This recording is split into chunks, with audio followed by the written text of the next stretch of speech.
Welcome to Eager Space. You've probably seen the news about NASA opening a new competition for the Artemis III lunar lander, a mission currently assigned to SpaceX's Starship-derived HLS lander. This is big news. Why is it happening? Let's ask our AI friends. I asked Gemini, Copilot, and Grok, and they gave consistent answers. Starship is late, probably too late to beat China to the moon. We therefore need to foster competition to get back to the moon quicker and ensure that we have redundancy. Suffice it to say that these aren't the real reasons. Not the real reasons at all. The real reason isn't surprising.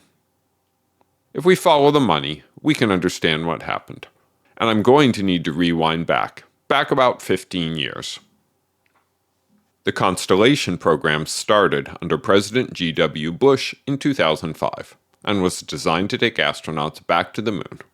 It would develop two new rockets, the Super Heavy Lift Cargo Rocket Ares 5 and the Heavy Lift Ares 1. Well, not exactly new. They used as many shuttle parts as possible. President Obama commissioned an independent review of NASA programs that concluded, in effect, Constellation isn't going to happen in the way you want it to happen simply because you do not have the budget to go to the moon and do the other things you want to do. Obama therefore canceled the program. It likely didn't help that Constellation had accomplished very little in the 5 years that it was running. If you've watched my other videos, you might recall that I've said that presidents don't control NASA, and that meant that Obama actually couldn't cancel Constellation because he didn't control the money, Congress did. The problem was that the shuttle program was a cash cow for the companies that flew shuttle. Most of the NASA centers worked on some aspect of shuttle, and Johnson, Marshall, and Kennedy had big stakes in the program. The Congress critters who represented districts that had NASA contractors or NASA centers got money for their campaigns and lobbying paid for by those contractors. This is what Eisenhower called the military-industrial complex, though in this case, it's the NASA industrial complex. Shuttle contractors, NASA centers, and politicians all wanted to keep the money, careers, jobs, and votes flowing. Constellation had done this quite well, but Obama had canceled it. What they needed was the new rocket program. An obstacle was NASA Administrator Charles Bolden. He was a Marine Corps Major General and veteran astronaut who flew on 4 shuttle missions, and that might mean he actually cared about things like effectiveness. The lobbyists therefore wrote a very special bill. Oh, sorry, I misspoke. Congress wrote a very special bill.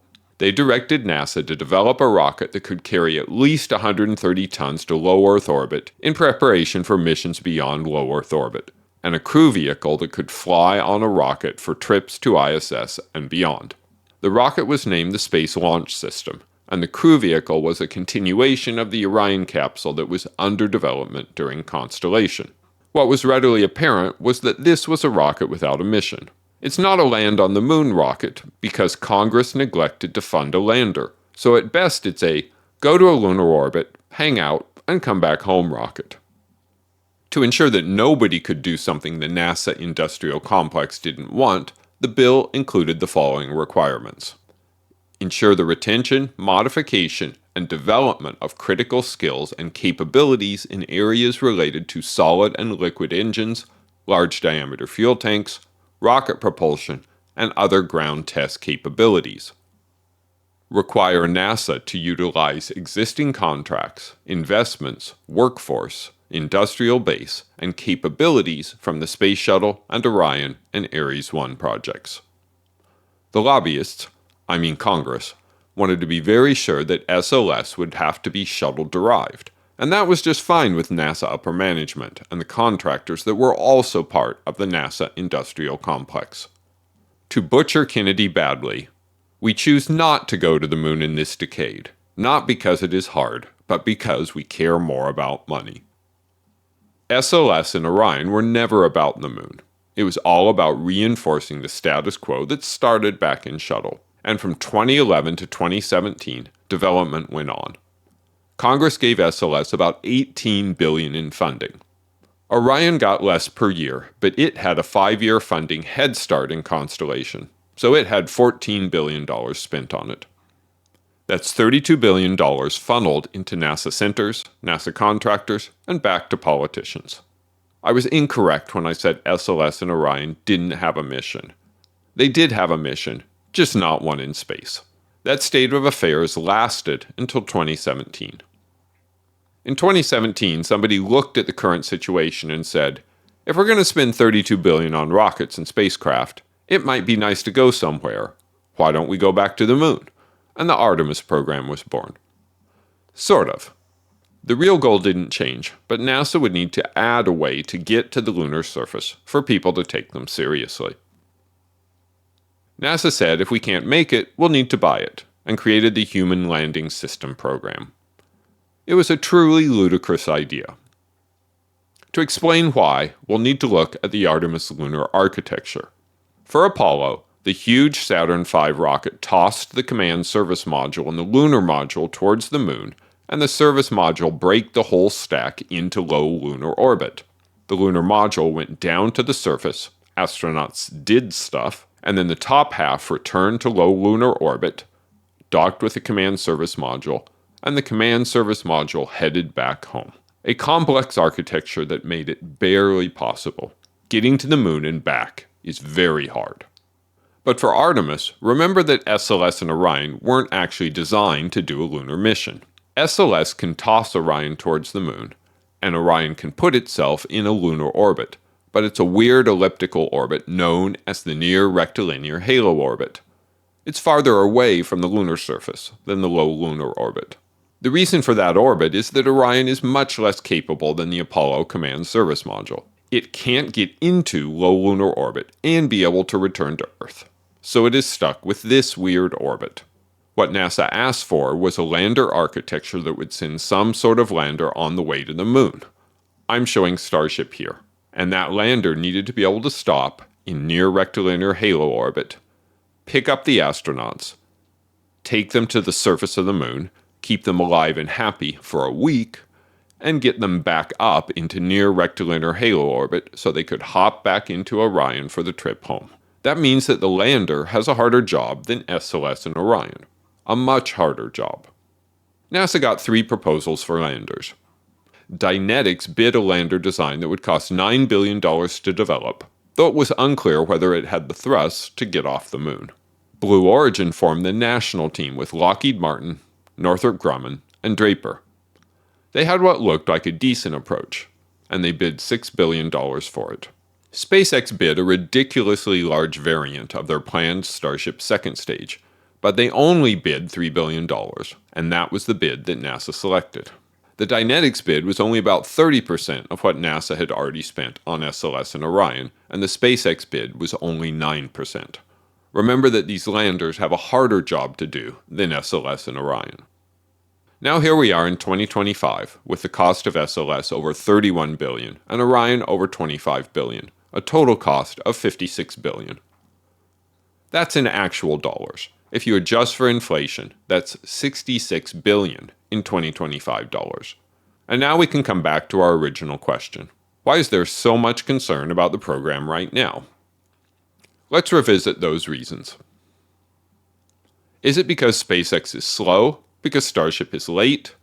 NASA's Mega Moon rocket has flown once, on the Artemis mission 3 years ago. The full Starship stack has flown 10 times since Artemis 1 flew, or 11 times if you think Flight 1 counts. Is it because they want redundancy?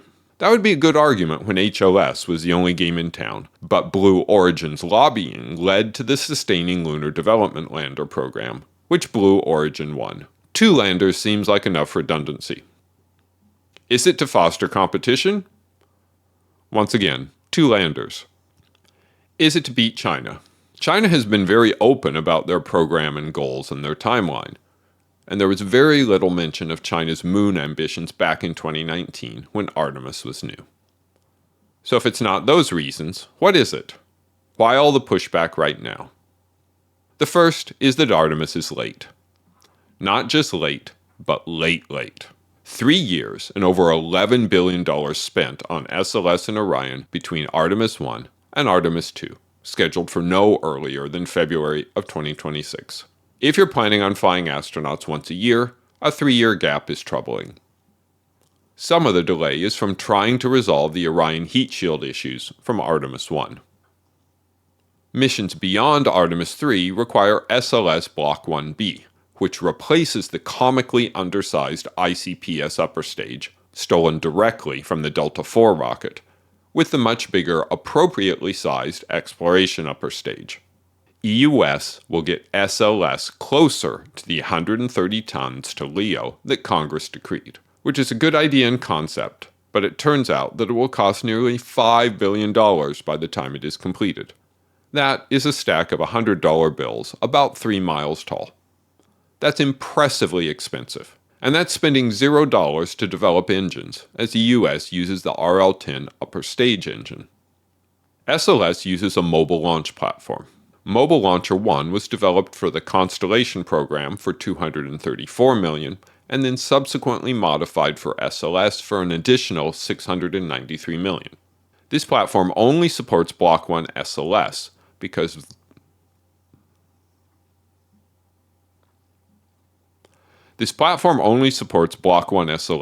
NASA was concerned that modifying it for later SLS versions would slow the program down.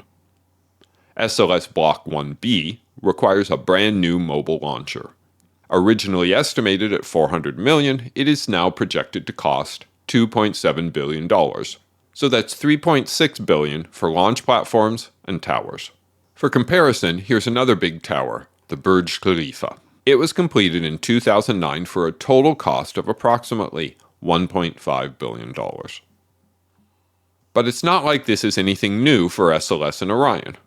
The NASA Office of the Inspector General has produced many papers that are critical about the approach and progress of SLS and Orion.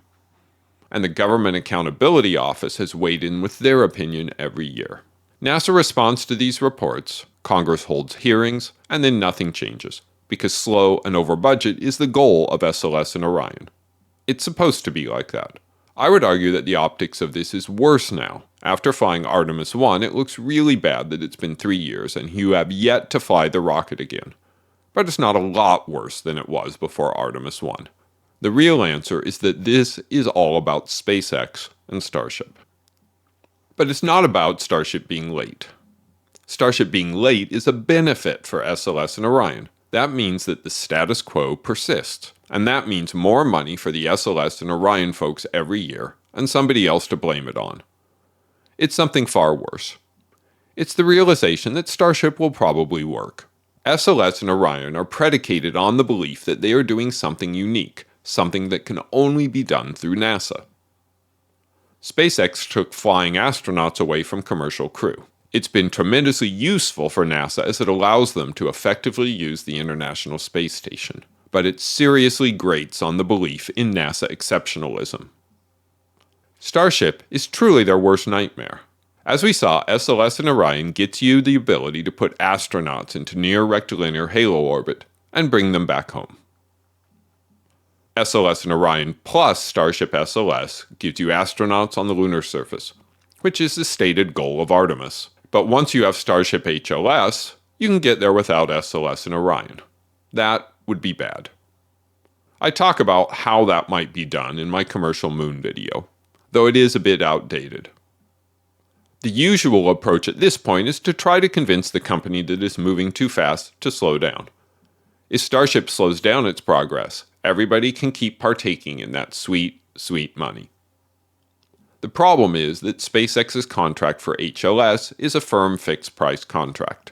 For the Artemis III contract, SpaceX has already collected $2.7 billion of the $3 billion that is obligated towards the program. There is a contract modification for Artemis IV that could net them another $1 billion, even if SpaceX wanted to play along, and I don't think that's a SpaceX kind of thing to do. They have little incentive to do so, so getting them to slow down is unlikely to work.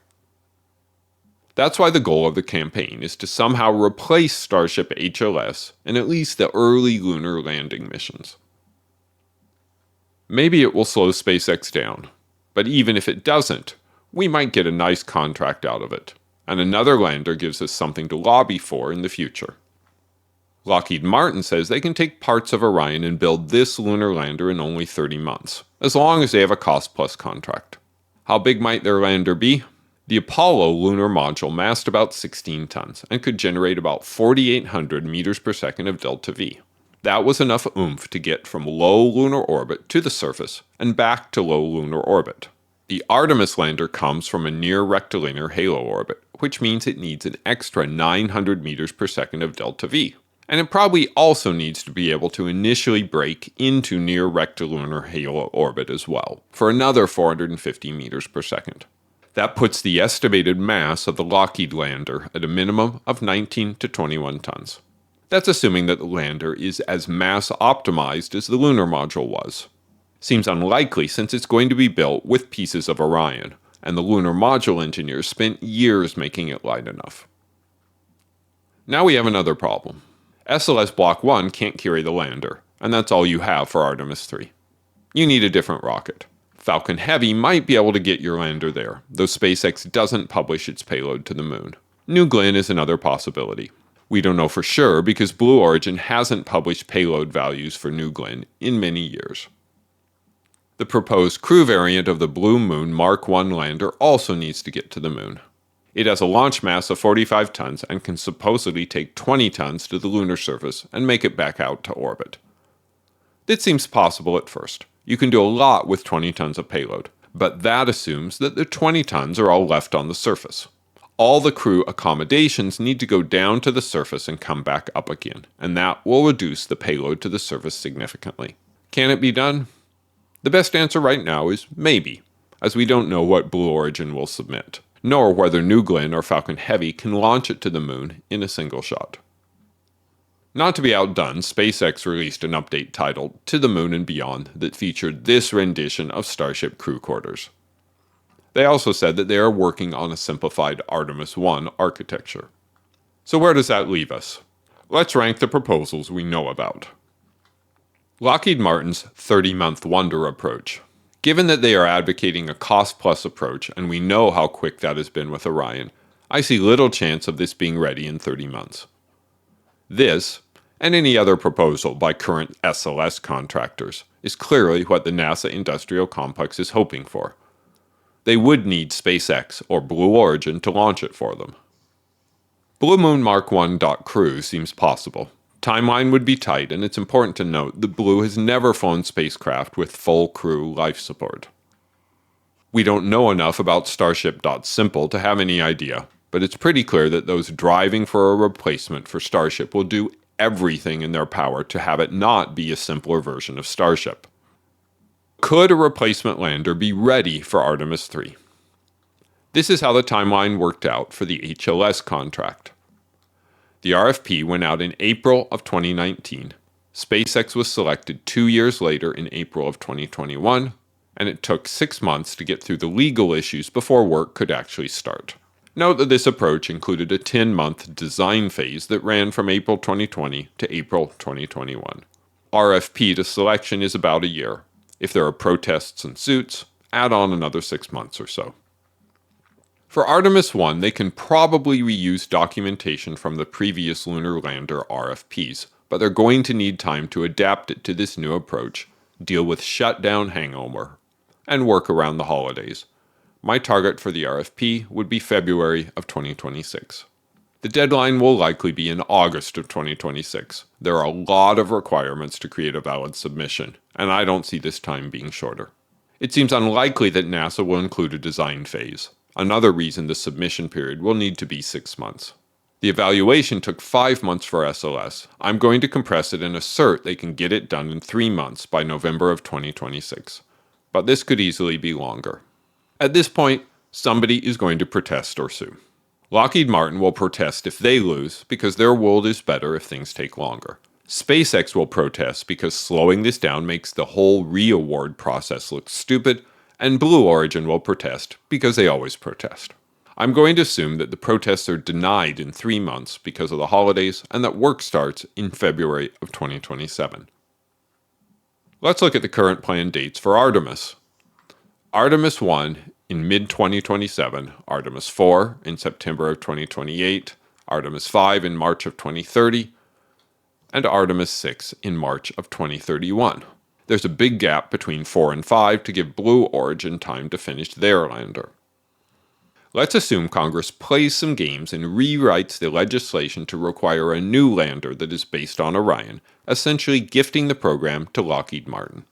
If the project was awarded today, Lockheed Martin would have 19 months to design, build, and presumably do a test flight to the moon. They assert that they can do that in 30 months, or about in time for Artemis IV. The only world in which that works is one where Artemis III slips into 2028, which is certainly possible, but increases the chance that Starship is ready. The problem here is that both SpaceX and Blue Origin are likely going to sue NASA, and they're likely going to win because it's pretty clear that going directly to Lockheed Martin is an illegal award. The problem here is that both SpaceX and Blue Origin are likely going to sue NASA, and they're likely going to win because it's pretty clear that going directly to Lockheed Martin is an illegal award. SpaceX won a similar suit when NASA wanted to award money directly to Kistler for commercial cargo. If the procurement cycle runs the way I expect, work likely starts in February of 2027, which gives the vendor 5 months to hit the Artemis III deadline. If it took 30 months, that would push it out to Artemis V. That makes the Lockheed Martin 30-month wonder plan very suspect. It doesn't get done early enough, and, assuming it's a cost-plus contract, it requires a ton of work on both sides to track and verify what the costs are, work that isn't going to get done quickly, and it's certainly not going to be cheap. Ironically, if you really want to get to the moon faster, you need to choose SpaceX or Blue Origin, as they're already working on landers and therefore are the farthest ahead. Since that's not how this whole thing started, it's pretty clear that the goal isn't actually to get to the moon sooner. It's to preserve the NASA industrial complex. Advocates for SLS and Orion are fighting a losing battle. In 2010, their only competition was Atlas V and Delta IV, but Starship and New Glenn are already flying, and Nova and Neutron will likely join them in the new year. The Commercial Space Act of 1998 says the following: the federal government shall acquire space transportation services from United States commercial providers whenever such services are required in the course of its activities. To the maximum extent practicable, the federal government shall plan missions to accommodate the space transportation service capabilities of United States commercial providers. The NASA industrial complex could sidestep that requirement for SLS and Orion because there was no defined mission and insufficient commercial capability to do big missions. But now that we have big private rockets, reusable smaller rockets, and private astronaut capsules, it's a much harder argument to sell. We can therefore expect two things.